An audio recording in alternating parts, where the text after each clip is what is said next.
एक बार पार्वती जी जब स्नान करने जाने लगी तो उन्होंने अपने पुत्र गणेश से कहा, बेटा, मैं नहाने जा रही हूँ। तुम द्वार पर बैठे रहो, जब तक मैं नहाकर वापस न आ जाऊं। तुम यहीं बैठे रहना और किसी को भी अंदर न आने देना। एक आज्ञाकारी बालक की भांति गणेश द्वार पर बैठ गए।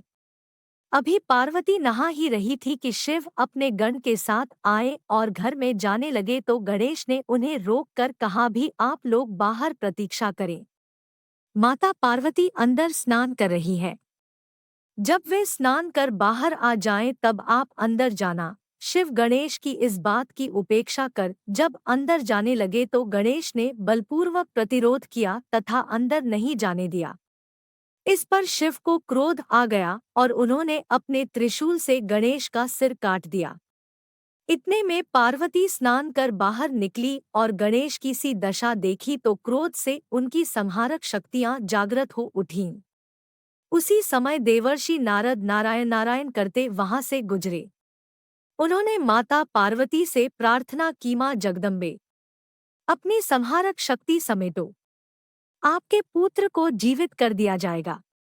फिर उन्होंने शिव से कहा, प्रभु, आदि शक्ति जगदम्बा के क्रोध की शांति के लिए गणेश को जीवन देने के लिए कुछ कीजिए। नारद जी की बात सुनकर शिव ने एक गजशावक का सिर काटकर तत्काल गणेश के धड़ से जोड़ दिया। अब धड़ पर हाथी का सिर जुड़ जाने से गणेश जीवित हो गए और उनका नाम गजानन पड़ गया। जब पार्वती ने पुत्र का यह रूप देखा तो नारद जी से कहा, देवर्षि, मेरे बेटे का यह रूप इसे कौन सा देवत प्रदान करेगा? देवों के बीच में गजमुख से इसकी क्या स्थिति होगी?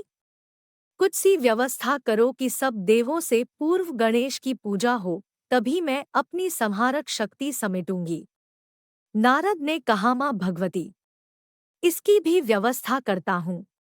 आप पहले शांत हो जाइए। नारद के कहने पर पार्वती ने अपनी संहारक शक्तियां समेट ली। जब सब शांत हो गया तो नारद जी ने कहा, अभी गणेश की अग्रपूजा की घोषणा कर देने से अन्य देवता नाराज हो जाएंगे।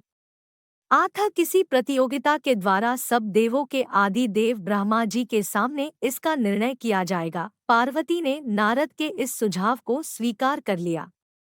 ब्रह्मा जी के सामने यह प्रस्ताव रखा गया कि इतने सारे देवी देवताओं में सर्वप्रथम किसकी पूजा की जाए। कोई भी शुभ कार्य करने से पहले किस देवता की प्रतिष्ठा की जाए, इसकी कुछ व्यवस्था कीजिए। देवताओं को भी यह प्रस्ताव पसंद आया। सबने कहा, हाँ, सा हो जाए तो ठीक होगा, लेकिन कोई भी देवी देवता इस बात को लेकर रुष्ट नहीं होगा कि मानव ने पहले मेरी पूजा नहीं की। ब्रह्मा जी ने कहा, तुम्हारा प्रस्ताव उचित है नारद जी, तुमने सी समस्या रखी है तो तुम ही कोई सी योजना बताओ कि जिससे निर्णय हो सके कि किस देव की अग्रपूजा की जाए। नारद ने कहा, नाथ, मेरे विचार से तो एक प्रतियोगिता का आयोजन किया जाए। देवी देवता अपने अपने वाहन पर सवार होकर इस पृथ्वी की परिक्रमा पूरी कर सबसे पहले आपके पास आ जाए, वही अग्रपूजा का अधिकारी हो। देवर्षि नारद के इस सुझाव को सबने स्वीकार किया। ब्रह्मा जी ने भी इसे स्वीकृति दे दी। सब देवता अपने अपने वाहनों पर सवार होकर पृथ्वी की परिक्रमा करने निकल पड़े। गणेश जी अपने चूहे पर सवार हुए। वे ही सबसे पीछे रहे। उनकी सवारी चूहा अन्य देवताओं की सवारियों का क्या मुकाबला करता, पर प्रतियोगिता में भाग तो लेना ही था। नारद गणेश का उपक्रम देख रहे थे तथा विचार कर रहे थे कि गणेश तो शरीर में वैसे भी लंबोदर, भारी भरकम, ऊपर से सिर भी हाथी का है। इनकी सवारी भी विचित्र चूहा जैसा छोटा सा जीव कैसे पृथ्वी की परिक्रमा करके सफल होंगे। उधर माता पार्वती को वचन दिया है कि उनके पुत्र गणेश की अग्रपूजा होगी। सा सोचते हुए उन्हें एक उपाय सूझा। वे गणेश से बोले, गणेश जी, उन बड़े बड़े देवताओं और उनके भारी भरकम वाहनों के बीच में आप अपने भारी शरीर से इस छोटे से चूहे पर बैठकर पृथ्वी की परिक्रमा तो संभव है कर लो, पर सर्वप्रथम आने के बारे में भी कुछ सोचा है?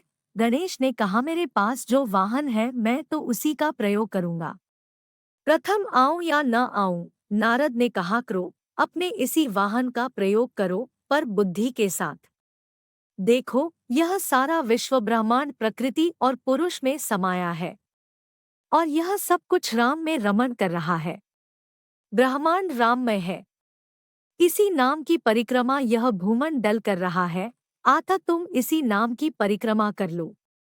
तुम्हें पृथ्वी ही नहीं, समस्त ब्रह्मांड की परिक्रमा का फल मिलेगा। गणेश ने कहा, मुनिवर, आपका यह विचार उत्तम है। मैं राम नाम की परिक्रमा करूंगा।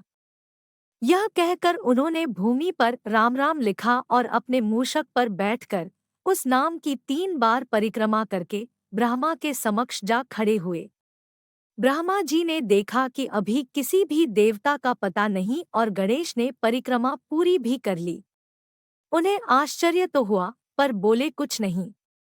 बाद में जब सारे देवता परिक्रमा करके आए तो ब्रह्मा जी ने कहा, देवो, आप लोग एक एक करा दे रहे, पर यहाँ तो गजानन सबसे पहले मेरे पास पहुँचे, इसलिए अग्रपूजा का अधिकार इन्हें ही मिलना चाहिए। अन्य देवों ने आपत्ति की कि प्रजापति, यह कैसे हो सकता है? गणेश भला इस चूहे पर बैठकर सारी पृथ्वी की परिक्रमा कर कैसे सबसे पहले आपके पास आ सकते हैं? लगता है ये परिक्रमा करने गए ही नहीं होंगे, प्रारंभ से यहीं बैठे होंगे। जब देवों ने उसे असत्य माना तो नारद बोले, हे देवो, यह सत्य है। आप लोग तो भौतिक और स्थूल की परिक्रमा करते रहे, पर गणेश ने तो उसकी परिक्रमा की जिसमें यह भूमंडल ही नहीं बल्कि त्रैलोक्य ही समाया है, जिसमें सारा विश्व ब्रह्मांड रमण कर रहा है। उस राम नाम की 3 बार परिक्रमा कर ये त्रैलोक्य की परिक्रमा कर सबसे पहले पहुंचने वाले हो गए हैं, इसलिए इन्हें विजयी घोषित किया जाता है। ये प्रथम अग्रपूजा के अधिकारी हैं। यह कहकर नारद नारायण नारायण कहते हुए देवलोक को चल दिए। दोस्तों, वीडियो कैसी लगी कमेंट में ज़रूर बताएं, साथ ही वीडियो को लाइक शेयर ज़रूर करें। अगर चैनल पर नए हो तो चैनल को सब्सक्राइब ज़रूर करें।